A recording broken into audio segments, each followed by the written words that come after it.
Yes, guys. Welcome back to another episode of the Bootcast podcast. I'm your host, Justin. Excuse me, I gotta clear my nose. I'm here with my fellow co-host, Colby. Colby, man, how you doing today? I'm doing good, man. I'm doing good. This is podcast is going to be on the shorter side because Justin, I recruited you to my team, my indoor team.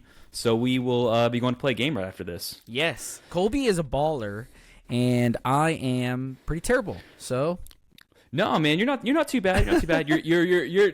Well, I should have guessed this just from knowing you, but you are a very vocal player on the pitch. You are directing people. I talk a lot. If you guys couldn't guess, Justin talks a lot on the field. You know, just based off. I like to keep people alert, and it's funny because Alex makes fun of me, and Alex actually says that I do better when people don't talk to me. Like Alex says that he's always noticed that if he says like "man" onto me, I'll panic. But if I have time and I don't nobody's yelling at me, way smoother. Yeah, I think it depends on who I'm taking direction from. If I'm taking direction from somebody that I know that I'm better than, it's like, okay, shut up. But if it's somebody that I respect and look up to, it's like, tell me what to do. That's why you tell me, shut up. No, I haven't said that yet. All right, so this is episode 26, so we're getting into this. Colby, per usual, who is your number 26? Look, I'm just going to get this out of the way right now because we're going to get a lot of comments if we don't mention Mr. Number 26 himself. JT, John Terry. All right, so look, I've gotten it out of the way. I've mentioned his name, but that's he's a player that I love everything he's done on the field except for the racist shit. So player-wise, love him. Racist allegations, terrible. Right, Chelsea legend. He's going to be. He is a Chelsea. He's a shameless legend. Remember that trophy celebration? Shameless. But my number 26, dude, Andy Robertson, of course, Liverpool left back. Great choice. Great. I mean, dude, we got him from Hull. Which is City, nuts. You did. Yeah. He was over there with Maguire. And, freaking diamond in the rough. He was one of those talents that Jurgen Klopp brought in, and it was like, oh, my gosh, this guy's actually pretty good. Yeah, he was a signing I remember everybody made fun of at first. They're like, why the hell are you buying somebody from Hull? Right, exactly. Yeah, well, because previously when we bought, Charlie Adam and Stuart Downing, it didn't work out so well. But so this was one that we brought in, and he actually had just major talents, still plays Champions League, tons of other trophies. He was definitely, a key part of the Klopp era, him and Trent on the other side. So, yeah, dude, 26, Andy Robertson, no question. Dude, that's a great shout. That is a great shout. I love Robbo. I'm going to say Shinji Kagawa for Man United. Yeah. I think a player that should have done better than he did, but I think he's also one of those players where we got him and we didn't know what to do with him. Right. Yeah. Didn't you guys get him from Dortmund? Is that where he came from? I believe so. I just feel like he was kind of a mismanaged, not on a personal level, but tactical-wise, he didn't really fit in. Yeah. With how we were playing and what we wanted to do. So I like Kagawa, but just... Dude, you know one of the weird things I remember about Kagawa is didn't he have to have his stomach pumped or something because he ate too much food? Do you remember something this? like that? I remember hearing about that, but I don't know. Yeah, confirm in the comments. Let us know if that's true. But I don't know for sure. Because I remember that when that happened, and it was like, well, usually when you get your stomach pumped, it's like But he was like, oh, I ate too much. I was like, you ate too much? Like what? Anyways, that's being a pro player. Yeah. All right, Colby. So I was horribly unprofessional, and I don't have my phone. So you're going to take the reins on this one. I need you to take the reins and let me do what I do best and just talk. This is me taking the reins right here. All right, brother. All right. The main thing that we're going to get into for the first part of this podcast is... There goes my mic. Dang. You should not lead ever again now. I know, right? This is why you... That's right. You got the F50. You got both. I got both, yeah. Jeez. Yeah, I got both. I got the regular Elite pair with the we're gonna call it tunnel tongue on this podcast because there's gonna be 4 variations. So this is the little tunnel tongue. I thought I was gonna have more of a problem with this than I did. It's actually kind of nice. If you listen to people, it will kind of bunch up a little bit. It just takes 2 seconds. You pull it back and you're locked in. I really like these boots. We'll start with the Elites. Heel lockdown is awesome. Okay. To me, better than the Predator in terms of heel lockdown. It does have, and I'll put a picture up on screen, when I'm wearing them, it does have a little bit of bowing out at the ankle. Oh, you have the GX2 issue I had. Yeah, and a lot of people have it, like especially people that have wide foot. And I've mentioned True Jesus on this podcast, like he's got a wide foot like me, and he's got it as well. But it doesn't affect performance or play. Okay. So it just looks aesthetically not great. But they are a really good boot. Right now, the fields in Texas are absolute crap because it rained for like 2 weeks straight. So I was using these on AG. Did not feel unsafe at all. I really like the... So let's talk about this this sole plate real quick, because a lot of people are either in the camp of liking these or really not liking these. And it is more flat than the previous generations. I was able to try the Speed Portal, and that one was definitely one that was not as flat as this. But and another thing too is, dude, it's nice. Like you've got like these half conicals here, and I was doing turns, takeoffs. Like nothing seemed to make me feel uneasy about using these boots. And I was going back and forth. So I was going between this one. I keep wanting to call it Saluna, the women's version, and the Predator. And as soon as I put on the Predator, there was a little bit more grip into the turf. So yeah, if I had to go. And I'm not recommending people do this, but for me, if I was going into an AG game, I'd wear these and feel pretty safe. Okay. What did you think about the upper? Because it has the new, what is it called, upper? It's like the Fiber Touch? Fiber Touch. Yeah, then Sprint Web grip. I like it. I like it a lot. It's not a barefoot feel. Is it plasticky? I don't think it's too plasticky, but I will say, like, I was thinking it was going to feel a lot like the Speed Flow, where it's very much like a 1-to-1 barefoot type feel, but it's there's actually a layer there. So when the ball comes down, it hits your foot or you're dribbling. Here, it doesn't feel like my bare foot is on the ball.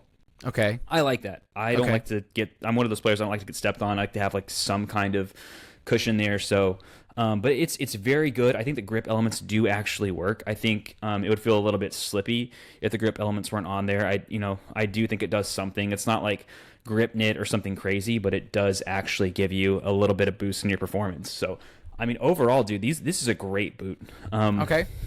In terms of the length, and I know some people actually warned me about this a little while ago, maybe a couple podcasts ago. I think it was M. Burns, if you're listening. He let me know that the toe does actually go. He was saying a quarter size long. It's probably in that range somewhere. It was a little bit long for me, but it's not enough to go a half size down, in my opinion. Okay. So, yeah. So that's the Elite model. Okay. That's the traditional Elite, and now we have the women's Elite. This is the women. Yeah. So this is the women's Elite. It's got the high neck collar. Okay, let's talk about this boot in particular because there's differing opinions from what I've seen, different takes online. I line up closer to James Boot Wizard, our friend, where I do think the fit is a little bit different. I'm not sure if it's because it's a one-piece upper and it just has the knit here instead of the U-throat tongue. So I can only wear these for 5 minutes, dude. My feet were aching. Like right here. I told you. Right here. Oh my goodness, they were digging in to my foot. I didn't mind the high neck collar. Like this really is not no issue at all. It feels like a narrow fit to me. Yeah. And I know some other reviewers have said, oh, it's the same thing. And sizing as well. For US, I went actually just one size up. So this is a 10. Yes. Sorry, a 10.5, and this is a 9.5. And to me, if I put them down on the table here, well, you can't see, but to me they're the same, right? Okay. And I've seen other reviewers say 1.5. For me, I asked Charles Halt, both excellent sources, and based off the sizing that Adidas has from their men's to their women's, they recommend going one size up. So that's what I did, and it fit true. That fit true to my size. True to size. Yeah, true to size.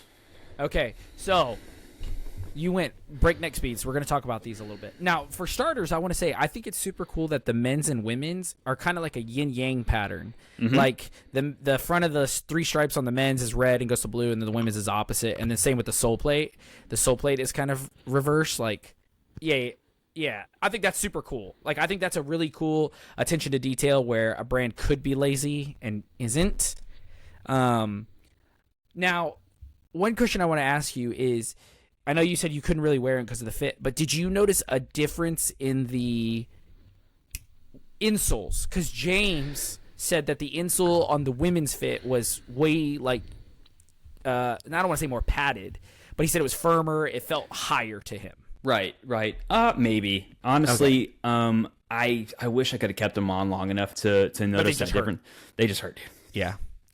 I told you that's what women's boots are. I told you with the Puma. And so badly, I wanted to keep calling this. I want to keep calling this the Luna. And I will say this about the women's version of the F50. If you're a fat-footed guy, you can get your foot in these. It's not a horrifying experience like the one I had with the Luna. So you can get your foot in these. It's just the overall fit once your foot is in it is going to be tight. Yeah, I feel like that's going to be a boot where you start feeling like the cramps, especially on the inner part of your foot. Okay, so we're gonna backtrack a little bit. So you like the fit overall of the men's version, the standard Elite, but do you think that in a perfect world, if you could get that boot but with the one-piece upper to the collar, that would fit perfectly for you? Because you wouldn't have the flared gaps. Yeah, it's hard to say because honestly, the flared gap, I only noticed it when I put it on and pulled the tongue, and that was it. And once I started playing, I didn't even notice it. So because I've had a good to great experience in these, I would just keep it as is. They seem to have, it works out really well. I didn't notice any, because of that, the tongue shouldn't move. It does say on the inside, I want to say here, let me look, like compression fit. Was there a little bit more compression on the sides where I felt a little bit more lockdown? Maybe if they had just used a regular old U-throat tongue like the regular Pred. I don't know if I would have noticed that much of a difference. Okay. But yeah, I do actually like this a lot more than I thought. I was giving the tunnel tongue a bit of stick and prove me wrong. Okay. Now also, because I am a huge, I don't want to say hater, I have my doubts about the ghosted speed flow, speed portal having the, what's it called? Carbon fiber. Yeah. The shank up top. Okay. So because the F50 goes back to being, I think it's TPU plastic, more flat. Did you feel, it's got a great spring back. Did you feel any sort of, I don't want to say performance difference, but were you feeling like, oh, I missed it? Or because people have said the F50's flat and like the old Speed series is kind of pointed up. Did you feel that way at all, or were you? No. Well, you have to take into account what I wear, right? Which is going to be more this style of boot. So of course, it's open to me, and I like this boot a lot better. So I didn't notice it. I actually watched Noah's video of the laceless review he did of these, and he was me and him kind of are the same, where it's like, look, I don't exactly need that like curved up feeling to get that extra, like I can do that on my own. And I honestly I prefer this fit. It feels like you can do more on the ball, because I even felt like when I put these on, there were things I was more confident in doing than I was in my regular Predators, which is really saying something. So like I felt like I could turn easier. Like I felt like I had almost not more control on the ball, but it was just a different feeling. Okay.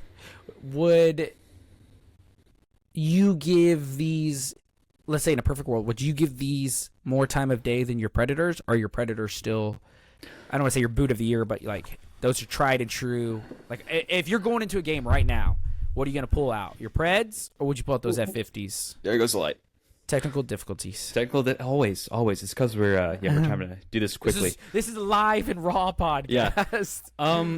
Yeah. These, I like the sole plate a lot. I like the sole plate. Okay. The fit of the upper on these is better. It's closer to my toe on both sides. The wrap is better.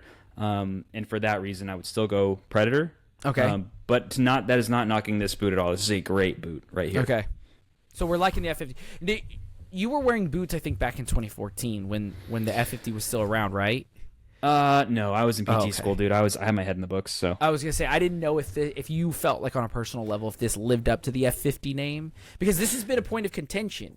Some people are saying, oh, this is a glorified X, kind of like how the Predator 18 and 19 were a glorified Ace. Like some people are saying, oh, it's a glorified X, it's not really an F50, and some people are like, no, this lives up to the F50 name. So where do you decide? Like, where do you stand on this situation? Are you saying this is an F50, or are you saying that this is kind of still an X?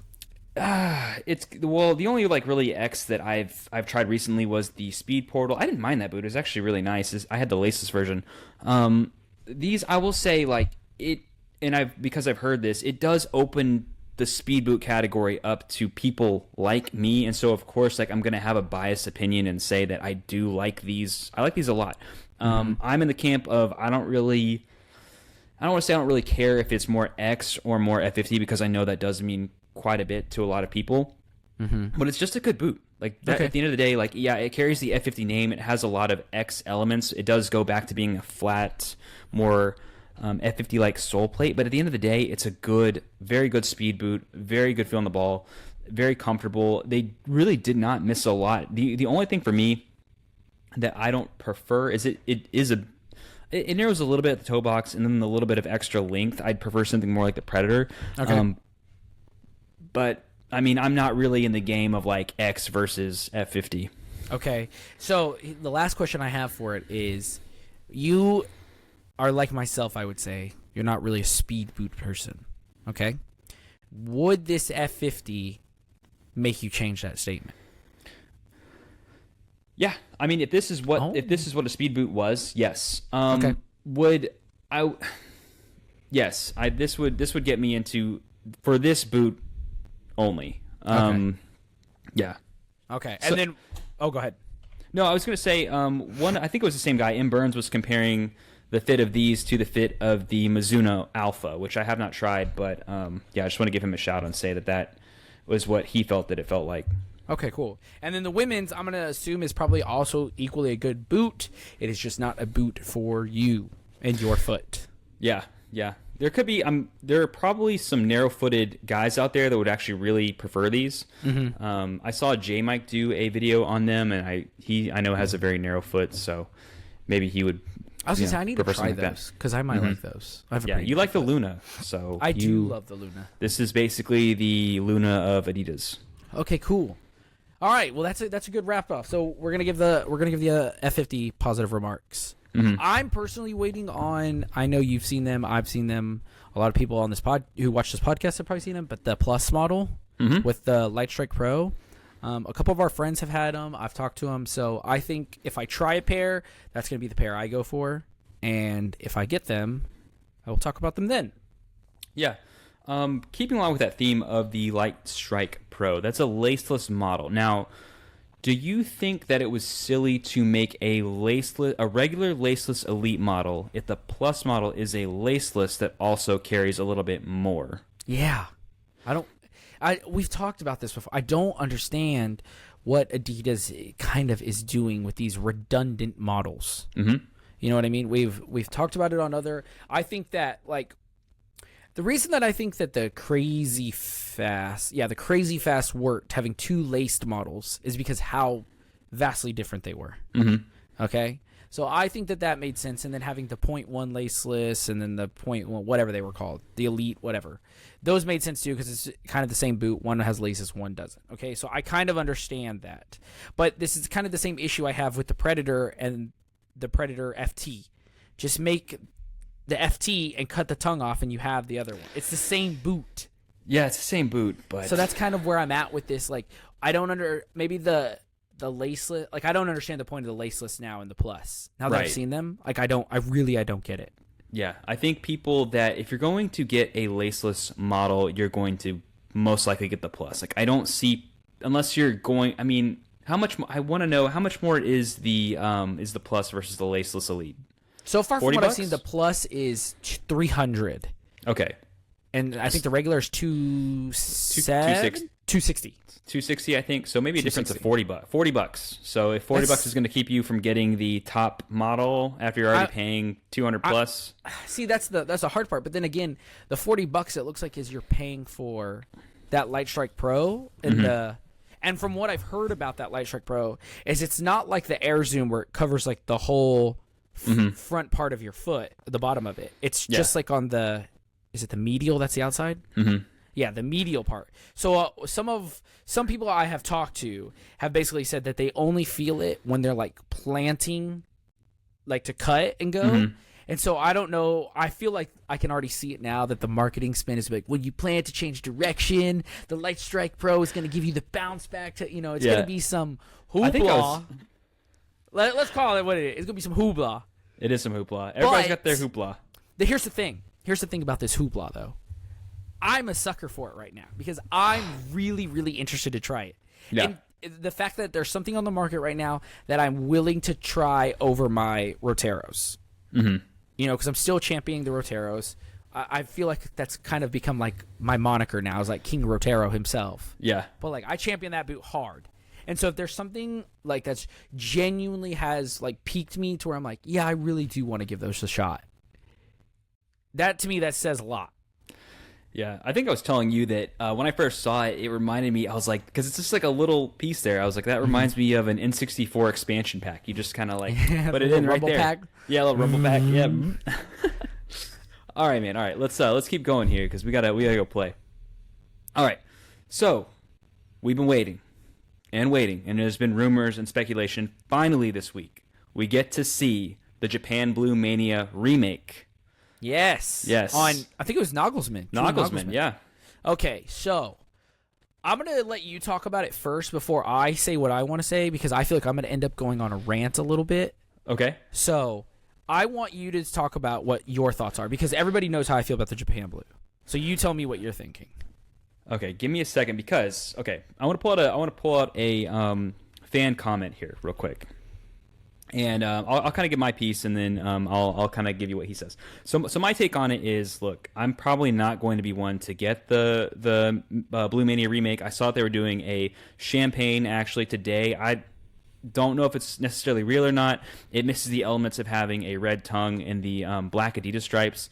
So to me, if you're going to give me anything leather on this sole plate, I'll take it. And if the fit is even close to being the fit of a hybrid touch, with a tongue as a remake, like that's okay to me. I've been a Tiempo guy for years and years and years. I was never a Pred head like you, so I'm sure your opinion is going to be a lot stronger than mine. But before you answer your question, I do want to read something that Drift Jayhawk said. He said, looks like the first pics of the Mania remake have leaked. A downgrade from the 2020 version, in my opinion. In reference to the sole plate, I'm glad you like it, but the current Pred sole plate on a Mania would be a travesty. Part of the beauty of a Mania and a Pulse are the stripes being able to wrap around the bottom. Twice as bad as if they don't use K-leather, which I agree on the K-leather part. Now, I know you're a split sole plate guy, which allows that three stripes to kind of go under the boot.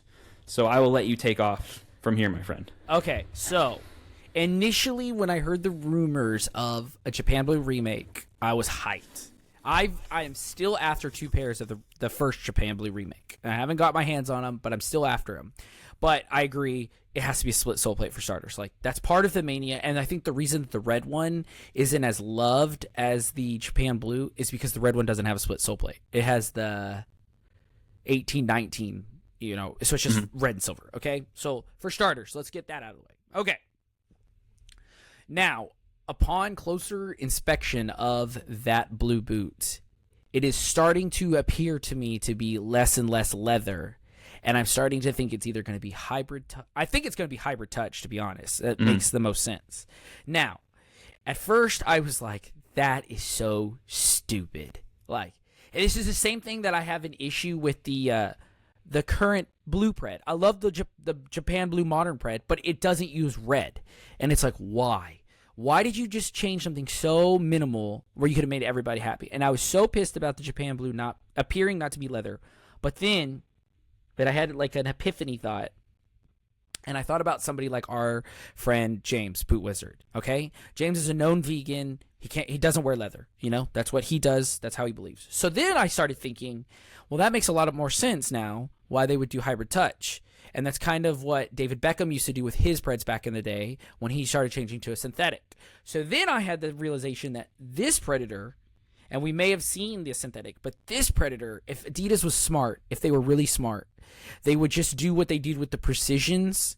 Remember, they had the Plus Precision and the .1. That was the first thing I thought of, yeah. A Plus, a leather model for the leather heads, and they would do a .1 model for the synthetic people. And I'm really hoping that Adidas doesn't screw this up, because this remake, I'm telling you, bro, if this remake is not leather and it only comes out synthetic, it is gonna flop so hard, People will like it because it's the Mania, but you ask almost anybody who's been a Pred head and anybody who does the remakes, that Hybrid Touch Revenge Pack Predator Mania, the first ones that came out. Remember that pack of 3? Mm-hmm. That is one of the most hated Manias. Everybody's like, this isn't a Mania. And then when the Champagne one came out, it was also Hybrid Touch besides the tongue. Everybody hates that one too. So if Adidas is smart and they want to open the market, they should do a leather and they should do a synthetic. Because, like, for me with the Precision, I actually like the 0.1 Precision, the synthetic. Yeah, same. Better. Same. Super comfortable.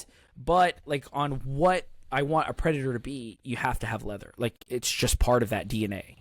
You know what I mean? No, and I think Adidas is too smart at this point. They saw how people just kind of went nuts for the Rotero. They know that people are going to go nuts if they make a leather F50. Like, I don't think they'll screw this up. I think they did do right by the Precision last year. I think you and I both had. Well, you play in the turf model, and that's a super comfy boot.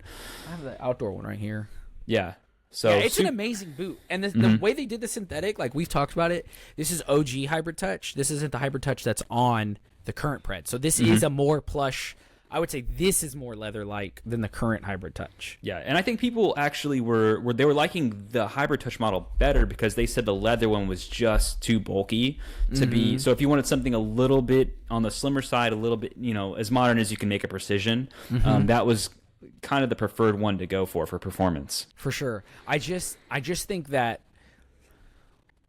Japan Blue is too iconic almost and too almost like mythical for them to try just weird things on. You know what I mean? Like, I think if they would have done a different colorway for the Mania, I think people would have given it a little bit more of a pass. Because, like, I think the reason that this one got a pass is because this isn't a real colorway. It's David Beckham, white, pink, and black. So people are like, oh, yeah, it's a Beck's thing. I get why they did it that way. But, again, in the kangaroo leather, the calf leather thing, I don't really care about that. I don't think you can genuinely tell when you play on the boots. But I'm like really, really hoping that Adidas does both. Because I think that starting from that Precision, they opened up the doors to what it should be from now on. Like, to me, if you could do that with that Precision from, how old is that Precision now? 24 years old?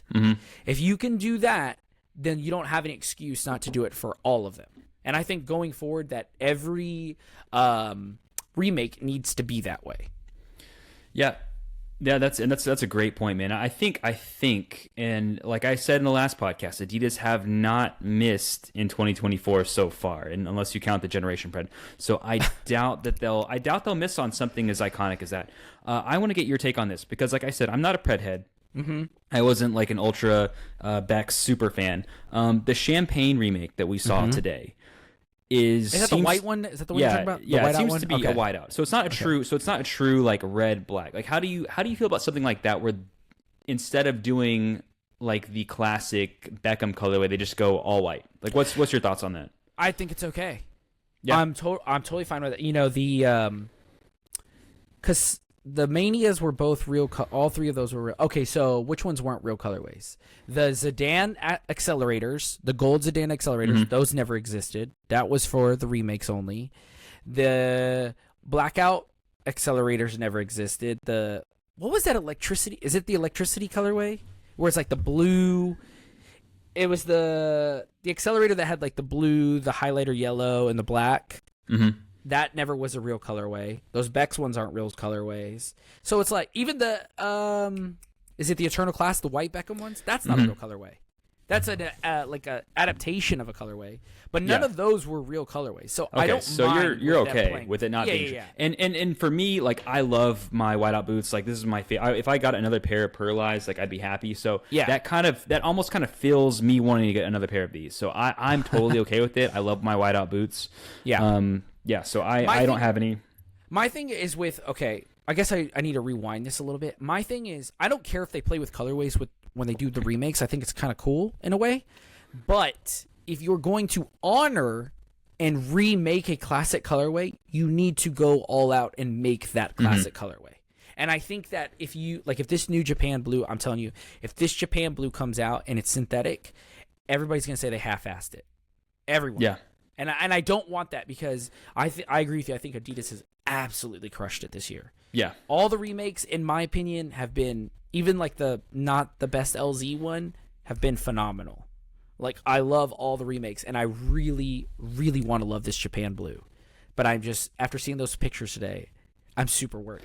Because the white ones that you saw, those look leather. Yeah. And I think they even said made in Germany. Plush. Yeah. But the way that those spy shots on Nagelsmann, and the thing that got me was the tongue. The way that tongue is laying, it just looks weird. It does look weird. And this is the point that I don't want to come out and say that anything looks cheap anymore because I got proven wrong with the Pred 94 remake. So I don't want to, it looks cheap, Justin, because I don't know. Until you get them in hand, like, you don't know. But yeah, the tongue I thought was a little bit weird. And and to your point, I thought the whiteout ones, the whiteout manias we saw today, those look pretty, I mean, for the most part, they look pretty legit in terms of quality. So I don't know. Yeah, and then that's the thing too with spy shots. The whiteouts we saw almost like a on somebody's desk look, so it's right there, so we could see a lot more details. The Nagelsmann one where he was across the field, I'm sure somebody magnified into his boots, you know what I mean? So it's only processes so much, but I'm gonna say I'm cautiously optimistic. I don't know when they're dropping yet. I've heard more towards the latter stage of the month, but. Yeah, I don't even know where I'm going. I'm cautiously optimistic. That's where I'm going to stay with it. He's cautiously optimistic. All right, speaking of being cautiously optimistic, the Puma King Ultimate got a little bit of a makeover. Yeah. And, okay, so I saw the Unisport video where J-Mike kind of unveiled this newer, more beefy-looking King Ultimate. What are your thoughts, man? Like, what do you think about this boot? Again, cautiously optimistic. I really like the looks. I don't know why. Like, they're black boots and they're boring. And I think it might have either been James on the Football Hour podcast. He said it reminds him of that Robert Pattinson, the Batman. Yeah, and I absolutely love that. Like, normally I don't like the big words or branding all over boots, but the way that this launch King looks, I'm excited looks-wise. And it appears that they've fixed a lot of the issues that my foot had with the King. Looks like the heel got a little bit beefier and a little bit higher. The touch overall, I think, has seemed good, and the texture on the top looks like it could be interesting. Yeah, it's kind of interesting because so I actually prefer the K better synthetic leather to something of the Tiempo Fly Touch. Is it Fly Touch Plus? Is that Fly what they Touch call it? Plus, yeah. Fly Touch Plus. So I prefer the K better. It looked like the K better almost got a little beefier there. I don't know. It looked a little bit more slimmed down on the last Ultimate. And the main things that we had talked about were the heel, which you said that they fixed, made it a little bit more comfortable. And J-Mike did say they have less heel slippage, better lockdown.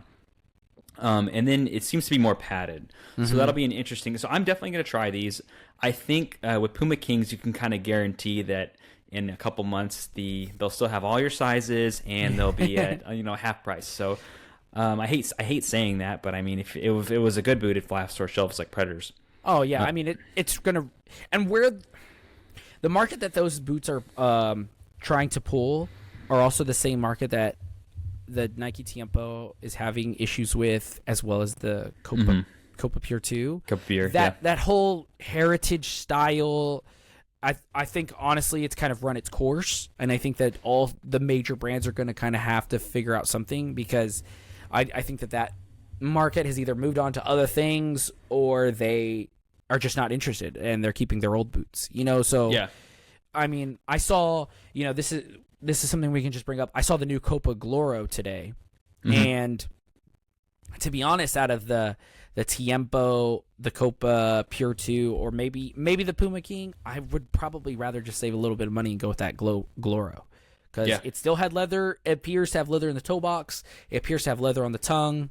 The sole plate looks a little stronger, which was my biggest issue with the Gloro. So I think that honestly, for $100. A lot of those guys, and I know this because these are guys I play with on my outdoor team. They're like, "Hey, I want to get decent boots. I don't want to spend more than $100. What can you find me?" And without going for sales, that's a good option, a readily available option. Yeah, it really sucks, dude, because now I'll say this too, because I know that you have the Copa Icon, runs a little bit above $100 of what your guys want to pay. But I mean, that's a fantastic option, and a shaved down version of that is going to be the TK boots that we're recording this podcast on a Tuesday. Those come out tomorrow. Oh yeah. Yeah, so that, and I know that you sold yours to your cousin or something, and he said best boots he's ever had. They are a fantastic fitting boot. If there was a way to pull those out, take the whole Tony Cruz magic of it being a low quantity remake, and sold those as a kind of in between Icon, Gloro, somewhere around there, somewhere with like a decent price point, I think those would fly off shelves, actually, because that is a very comfortable boot. For sure. I think that, like you said, they need to they need to merge almost the Gloro and the Copa, and like either bring the Copa's price down and quality down a little bit to get that new price point, or bring the Gloros up. Because I think what the Gloro has going for it is good, but it's just like, I'd rather pay a little bit more of a premium and get a little bit, like, I think if they put a little bit more quality, maybe a little bit more leather, I think a Gloro could go for $125, maybe a better sole plate. I think that's what always holds the Gloro back. Same thing with the, what's the New Balance one? 442. If the 442 had a better sole plate, I guarantee you that put a boot 442 on a Nemesis sole plate, dude, the torsion frame. Whew. Imagine if you put the 442 on the, I don't know what the sole plate is called for the Tequila, but that sole plate, it'd sell like hotcakes. Oh, yeah.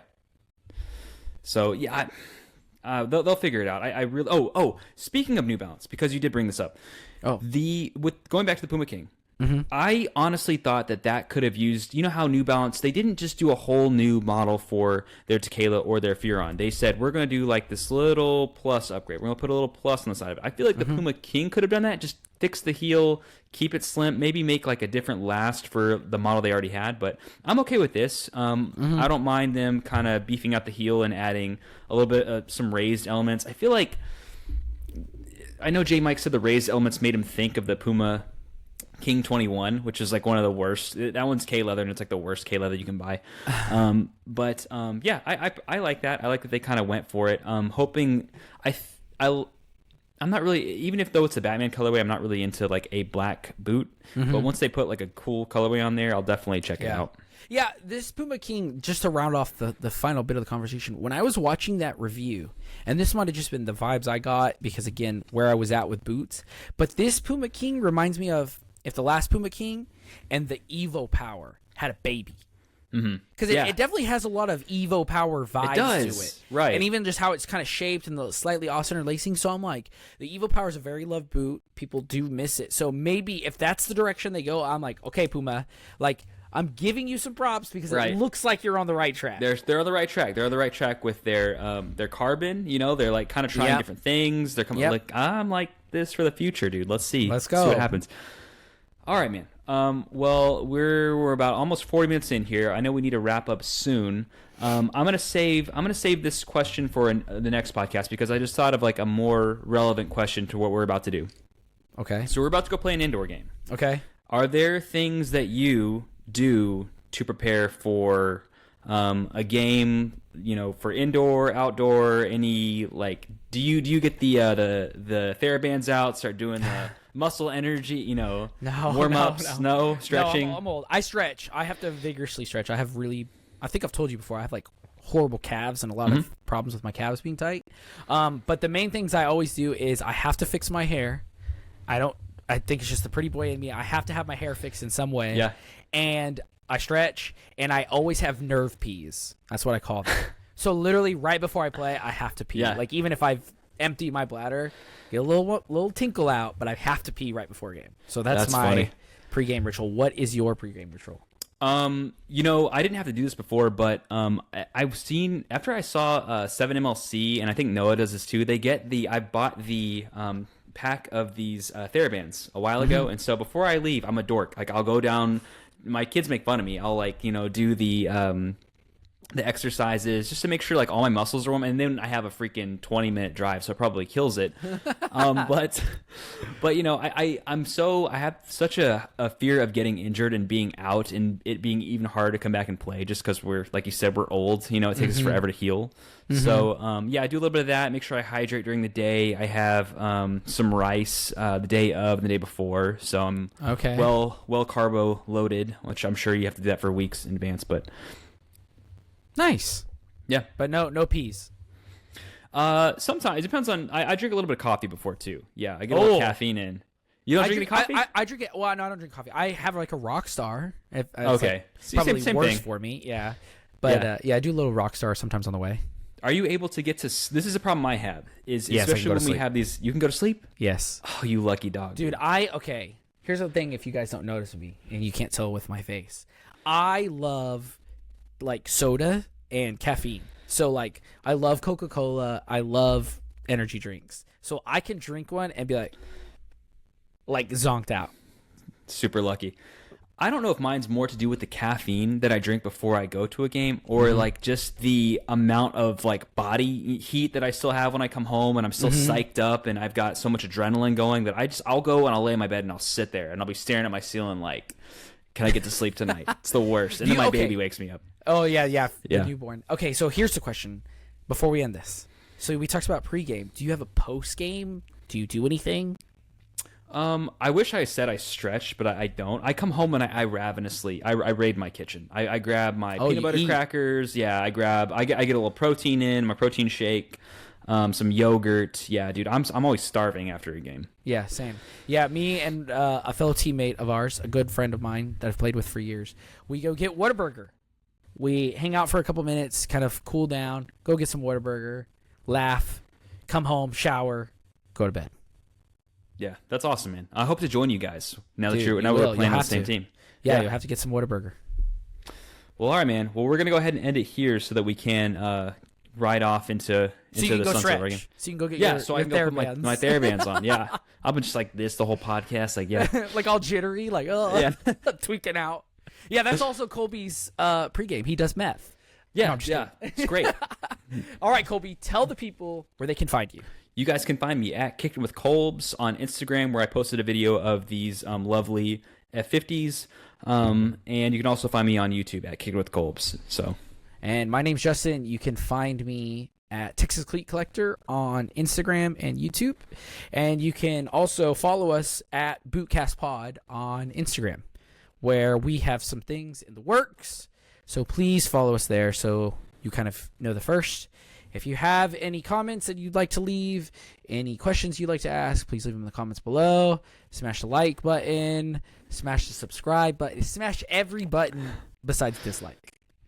And with that, we will see you guys in the next one.